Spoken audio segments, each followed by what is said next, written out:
एक दूसरा एग्जाम्पल इस पे एक्सरसाइज करते हैं। ये जो प्लम वॉल है इसका जो हाइट है ये 4 मीटर है और इसका जो बेस वेट है ये हमने फाइंड आउट करना है। इसमें जो स्लोप का परसेंटेज है ये 40% है और जो रेशो है ये 1:0.4 है। तो इसका मतलब ये है कि 1 हमने वर्टिकल जाना है और 0.4 जो है ये हमने हॉरिजॉन्टली जाना है। ठीक है, तो इस तरीके से इसके जो कंस्ट्रक्शन है हमने करनी है। लेकिन पहले भी मैंने आपको बताया ये मास कंक्रीट है, तो इसको हम वन गो में इसकी कंक्रीट नहीं कर सकते, तो इसको हमने स्टेप में डिवाइड करना है। तो हमारे पास जो टोटल हाइट है ये 4 मीटर का है। तो अगर हम 1 मीटर का 1 स्टेप कंसिडर करते हैं तो 4 नंबर ऑफ स्टेप में हमने इसकी कंस्ट्रक्शंस करनी है। तो इसका जो बेस वेट है इसको हमने फाइंड आउट करना है कि जो फर्स्ट स्टेप है इसका बेस वेट हमने कितना रखना है।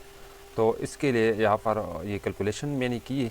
ये जो 40% है तो इसको हमने 100 पे डिवाइड किया है और फिर इसका जो आंसर है 0.40, ये स्लोप पर यूनिट जो है, अगर आपने फीट में काम करना है तो इसको आप फीट में कंसिडर करते हो, अगर मीटर में करना है तो इसको आप मीटर में कंसिडर करें। और फिर यहाँ पर ये जो हाइट है ये 4 मीटर, इसको इसके साथ हमने मल्टीप्लाई करना है। तो इसका जो आंसर है 1.60।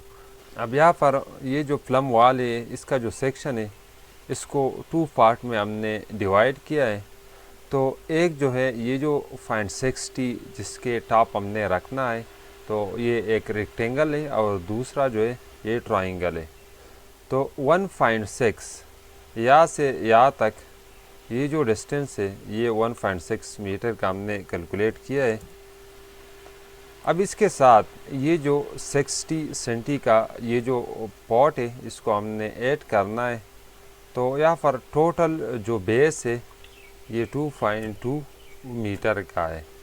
तो इस तरीके से आपने इसका जो बेस है इसको कैलकुलेट करना है।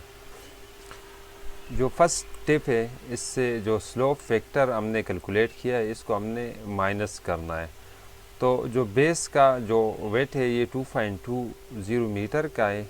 तो 0.40 जब हम इनसे माइनस करते तो यहाँ पर ये जो सेकंड स्टेप है इसका जो वेट है ये 1.8 मीटर का है। ठीक है, 1.8 मीटर। अब इसी तरह 1.8 से फिर हमने 0.40 यहाँ पर ये कैलकुलेशन हमने की है, तो 1.4 यहाँ पे इसका बेस बनता है। और फिर यहाँ पर थर्ड स्टेप में ये जो है हमने यहाँ पे 1.4 से 0.4 को माइनस करना है। तो यहाँ पर इसका जो बनता है 1.001 मीटर ये बनता है। और फिर टॉप पे यहाँ पर ये आप देख सकते हैं कि 1 मीटर से 0.40 हम जब माइनस कर आप ये 60 सेंटी का यहाँ पर रह जाता है। तो इस तरीके से आप जो है इसको कैलकुलेट कर सकते हैं।